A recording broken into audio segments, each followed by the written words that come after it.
क्या आपने कभी सोचा है कि भोजन करने के बाद उसी थाली में हाथ धोना क्यों वर्जित माना गया है? क्या केवल स्वच्छता का प्रश्न है या इसके पीछे छिपा है एक ऐसा सनातनी रहस्य जिसे जानकर आपके रोंगटे खड़े हो जाएंगे? यह कथा है उस ब्राह्मण बालक की जिसने अनजाने में एक भूल की और फिर उसे सहना पड़ा ऐसा दंड जो उसके कुल को भी भयभीत कर गया। कहानी शुरू होती है एक पवित्र तीर्थस्थल से जहां धर्म, कर्म और गलती तीनों एक साथ टकराए थे। यह है जीवन की बात, और अगर आप धर्म की गहराई और कथा की रोमांचकता में उतरना चाहते हैं तो इस वीडियो को पूरा जरूर देखिए और चैनल को सब्सक्राइब करना न भूलिए। तो चलिए वीडियो को शुरू करते हैं। बहुत समय पहले की बात है। धरती पर धर्म का साम्राज्य था। त्रेता युग अपनी मधुरता में था और तपस्वियों की साधना से वनों की हवा भी मंत्रोच्चार करती थी। उसी काल में एक नगर था, शुद्धिपुर, जहां एक महान ब्राह्मण परिवार रहता था। उस परिवार का सबसे छोटा पुत्र था बोधिवत, केवल 12 वर्ष का, परंतु ज्ञान, विनय और संस्कारों में अनुपम। बोधिवत की माता अनसुया अत्यंत धार्मिक थीं। हर दिन स्नान, संध्या वंदन, गौसेवा और फिर अपने पुत्र को अन्न परोसना, यही उसका धर्म था। एक दिन पूर्णिमा का दिन था। घर में पितरों के निमित्त विशेष श्राद्ध की तैयारी थी। पवित्र कुश से बनी आसनों पर पूर्वजों के नाम से थालियां सजी थीं। सारा वातावरण पवित्र मंत्रों से गूंज रहा था। बोधिवत, जो उपवास के बाद भूखा था, ने झटपट भोजन करना शुरू कर दिया। माता ने थाली परोसी, गर्म गर्म खिचड़ी, घी में लिपटा पराठा, तुलसी से सुशोभित जल का पात्र। बोधिवत ने सब कुछ खा लिया। पेट भरते ही जैसे ही हाथ धोने की बारी आई, उसने पास में ही रखी अपनी थाली में ही जल डालकर हाथ धो दिए। माता चौंकी। उसकी आंखें फैल गईं। उसने डांटा नहीं, पर आंखों में कुछ भय था। वत्स, अनसुया बोली, तूने ये क्या किया? थाली में हाथ धोया?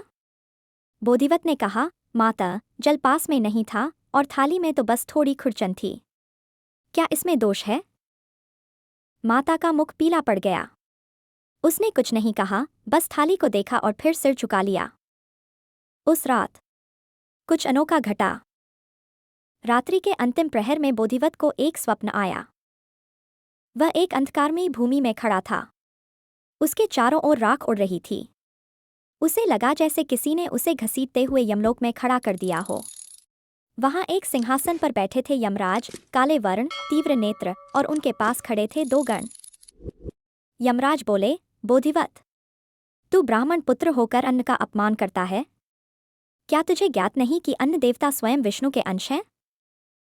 बोधिवत कांप उठा। प्रभु, मैंने क्या अपराध किया? यमराज ने दहाड़ते हुए कहा, भोजन करना यज्ञ है, थाली यज्ञ का पात्र। जब तू उस यज्ञ की थाली में हाथ धोता है तो तू अन्न की आत्मा को लांछित करता है। वह खुरचन भी देवताओं का भाग होती है।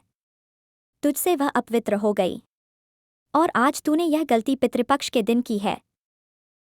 बोधिवत भय से चिल्ला पड़ा, प्रभु, क्षमा करें, मुझे ज्ञात नहीं था। यमराज बोले, तेरी अज्ञानता भी अपराध है, लेकिन मैं तुझे दंड नहीं दूंगा। तेरे कुल में जो होने वाला है वही तुझे शिक्षा देगा। जाग जा। बोधिवत की आंख खुली। शरीर पसीने से तरबतर था। उसने देखा मां मंदिर के सामने बैठी थी, रो रही थी। मां, क्या हुआ?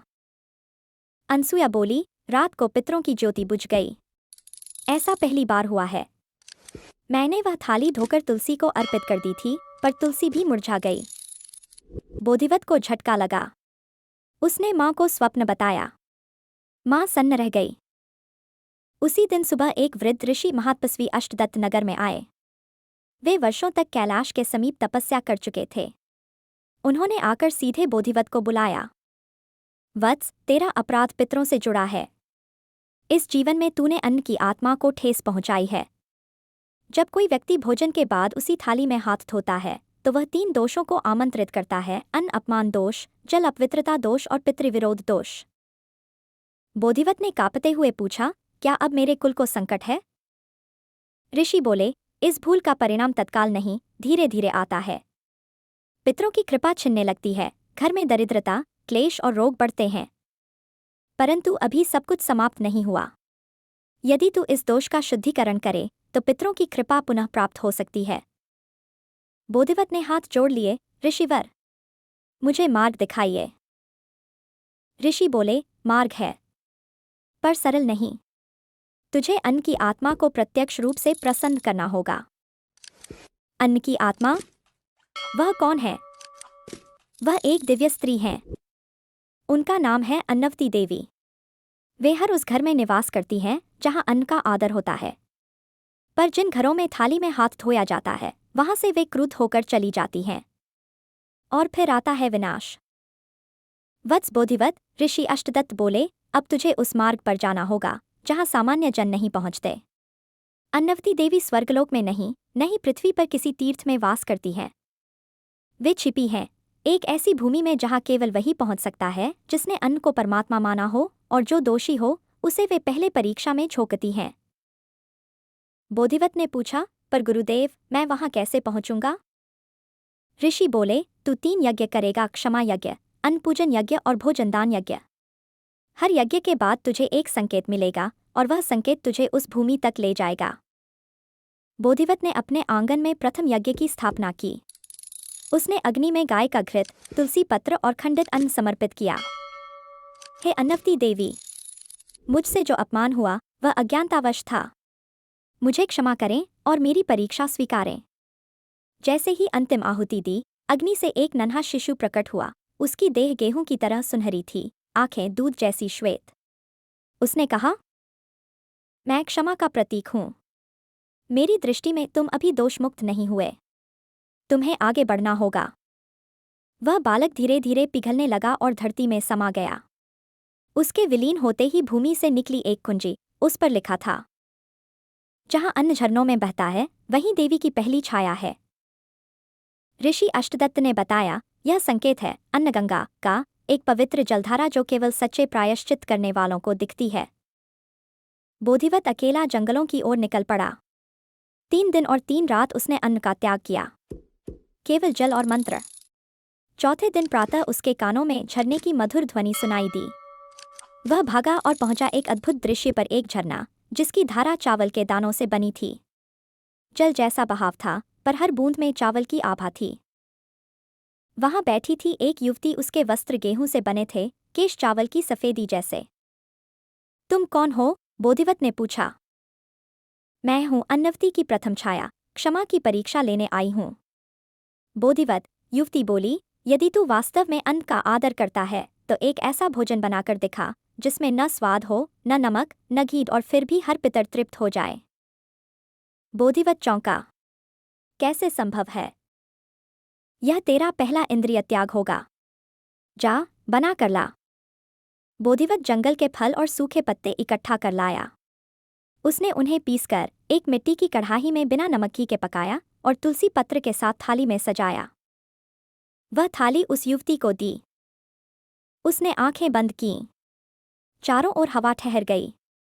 और तभी बोधिवत ने देखा, आकाश में पितरों की आकृतियां प्रकट होने लगीं। उन्होंने मुस्कुराकर आशीर्वाद दिया। युवती बोली, तू प्रथम परीक्षा में सफल हुआ। अब अगला संकेत ले। उसने दूसरी कुंजी दी। जहां भूखे को अन्न बिना प्रश्न के दिया जाता है, वहां देवी का द्वितीय रूप प्रकट होता है। बोधिवत घर लौट आया और ऋषि के निर्देश पर दूसरा यज्ञ आरंभ किया। इस बार उसने स्वयं भोजन नहीं किया, बल्कि 7 दिन तक नगर में घूम घूम कर हर भूखे व्यक्ति को भोजन कराया, भिक्षुक, पशु, वृद्ध, यहाँ तक कि एक चोर को भी।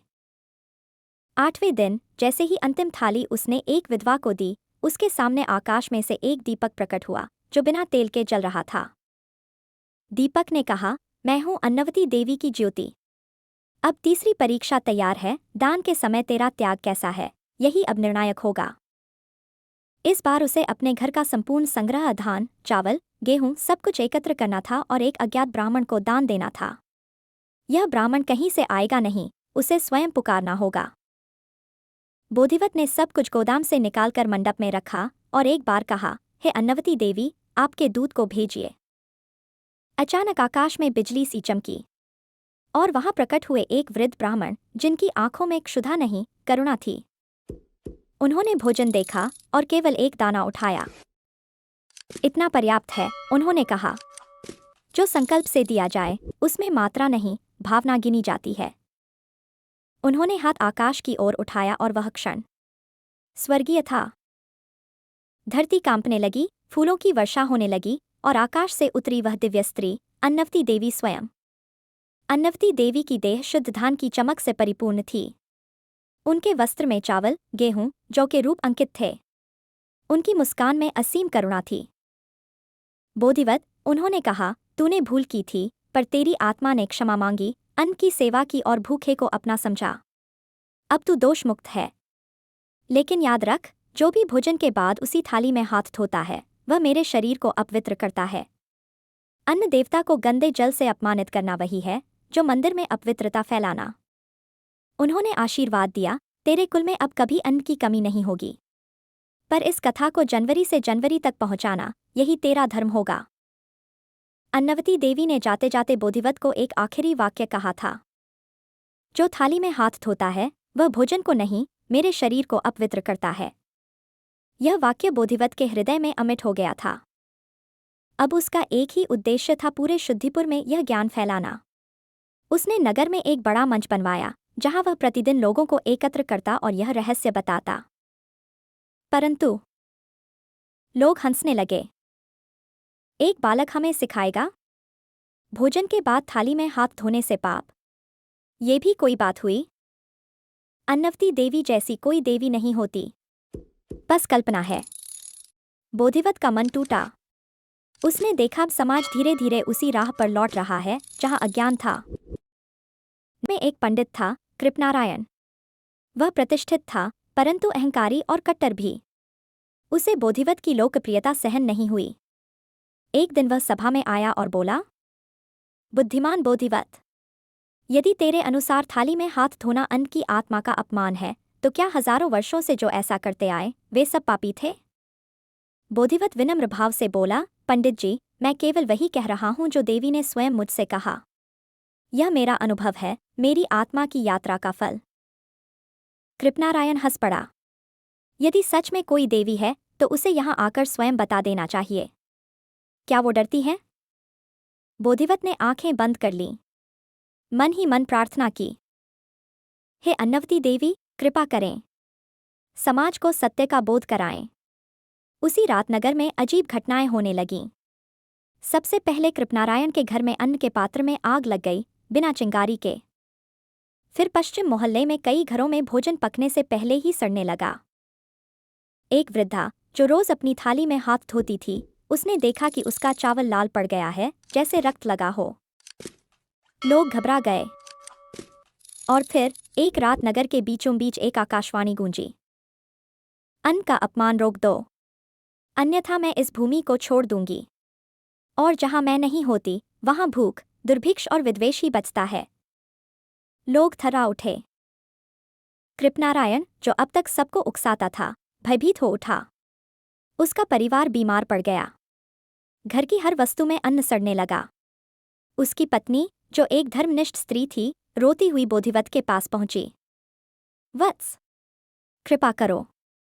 मेरे पति ने अपराध किया है, पर घर के सब लोग भुगत रहे हैं। बोधिवत उसकी करुणा से विचलित हो गया। उसने उसी दिन नगर में एक सभा बुलाई। बोधिवत ने लोगों से कहा, आज यदि आप सब निष्ठा से अन्नवती देवी से क्षमा मांगे, तो शायद वह क्रोध शांत करें। लोगों ने एक साथ दीप जलाए, थालियों में भोजन परोसा और उसे धरती पर नहीं रखा, बल्कि पवित्र आसनों पर स्थापित कर अन्न को नमस्कार किया। और तभी एक अद्भुत घटना घटी। पूरा नगर एक दिव्य प्रकाश से नहा गया। आकाश में एक विशाल आभा प्रकट हुई। अन्नवती देवी पुनः प्रकट हुईं। उन्होंने कहा, तुम सबने दोष स्वीकारा, यह पहला गुण है। अब मैं लौट रही हूं। लेकिन ध्यान रखना, भोजन देवता है और थाली यज्ञ का पात्र। उसमें हाथ धोना उस देवी का अपमान है, जो तुम्हारे घर में अन्न रूपी लक्ष्मी बनकर निवास करती है। कृपनारायण रो पड़ा। उसने थाली को माथे से लगाया और कहा, देवी, मैं अज्ञानी था। अब से अन्न ही मेरा ईश्वर होगा। अन्नवती देवी ने बोधिवत को आशीर्वाद दिया। बोधिवत, तुझे अन्नरक्षक की उपाधि देती हूँ। जहां भी तेरा नाम लिया जाएगा, वहां अन्न की पूर्ति होगी। नगर में उत्सव हुआ। मंदिरों में अन्नवती देवी की मूर्तियां स्थापित की गईं और नगर का नियम बना, कोई भी व्यक्ति भोजन के बाद थाली में हाथ नहीं धोएगा। अब जब नगर में सब शुद्ध हो गया था, बोधिवत को भीतर से एक अधूरी अनुभूति हो रही थी। देवी ने दर्शन दिए, नगर ने प्रायश्चित किया, पर मेरे भीतर कोई प्रश्न अभी भी तड़प रहा है।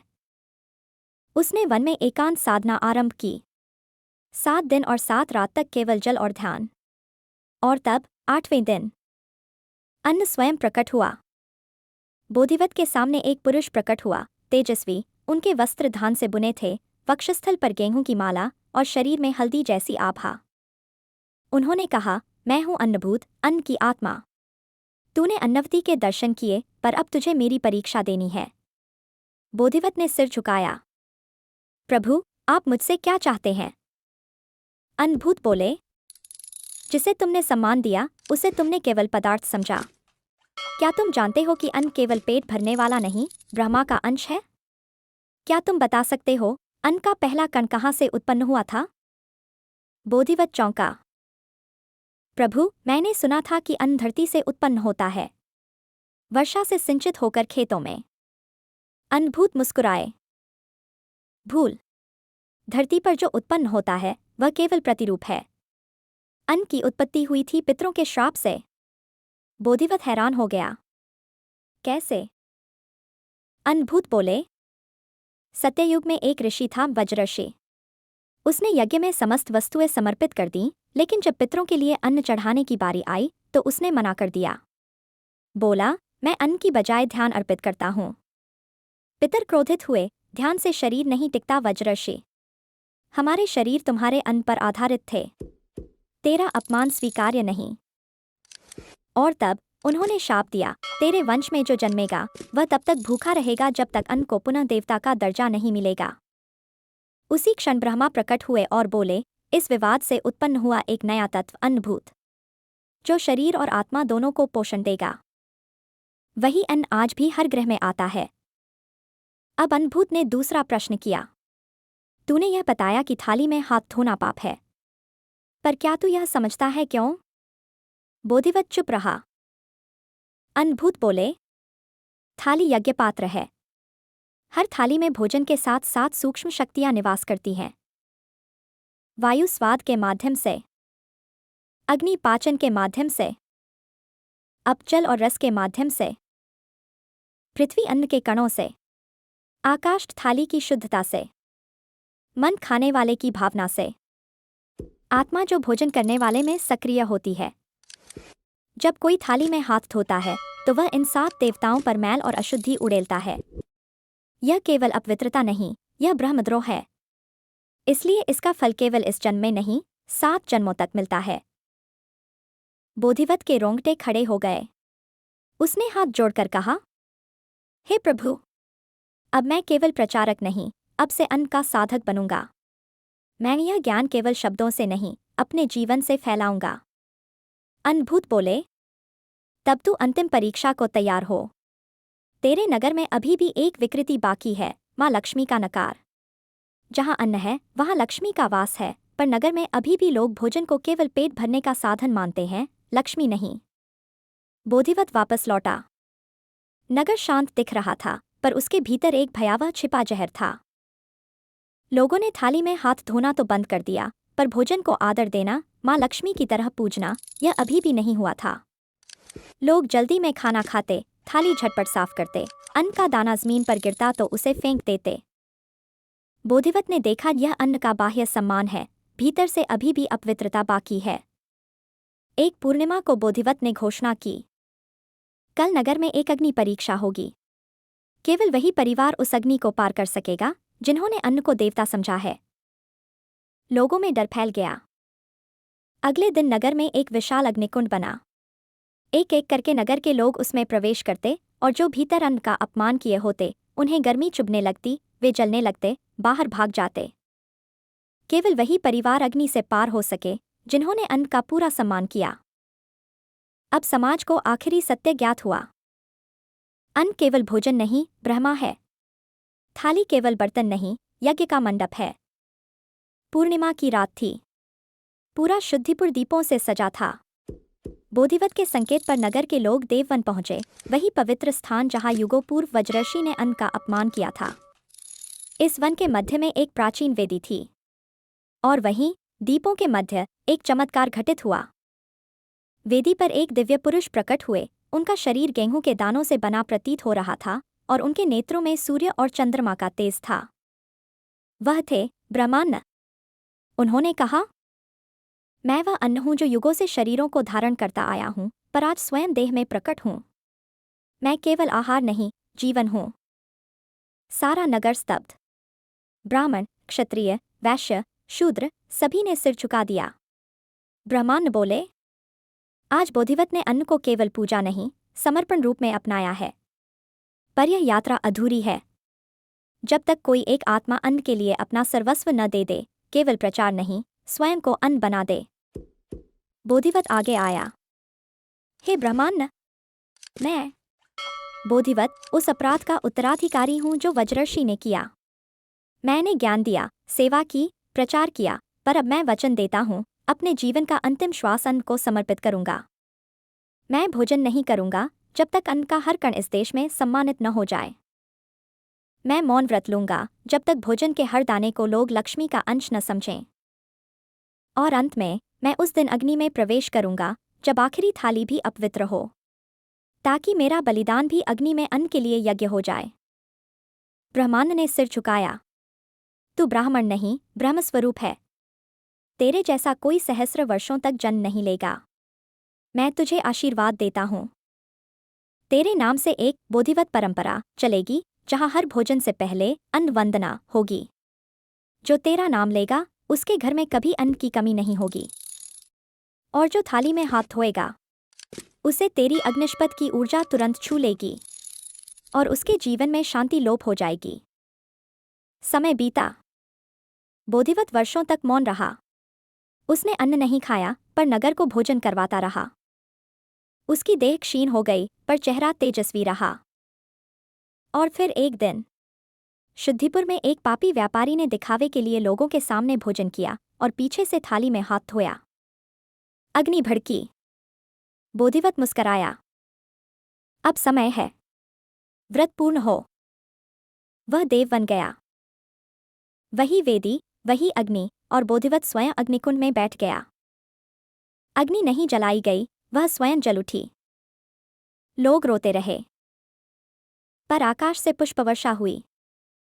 ब्रह्मांड की आकाशवाणी आई, अब बोधिवत केवल मनुष्य नहीं, अन्नरक्षक देव बन गया है। उसकी आत्मा अब हर थाली में वास करेगी। जब कोई थाली का अपमान करेगा वह चेतावनी देगा। जब कोई अन्न का सम्मान करेगा वह आशीर्वाद देगा। आज भी गांवों में दादी नानी कहती हैं, बच्चे थाली में हाथ मत धो। बोधिवत देख रहा है। किसी को बुखार हो, व्यापार बंद हो जाए, परिवार में कलह हो, लोग पूछते हैं, कहीं अन्न का अपमान तो नहीं हुआ? और जो थाली में हाथ नहीं धोते, भोजन से पहले हाथ जोड़कर कहते हैं, जय अन्नवती माता, जय बोधिवत देव। अगर आपको यह पूरी कथा भाव विभोर कर गई हो तो जीवन की बात चैनल को सब्सक्राइब करना आपका धर्म है, क्योंकि हम आपके लिए लाते हैं ऐसी कहानियां जो सिर्फ सुनने के लिए नहीं, जीने के लिए होती हैं।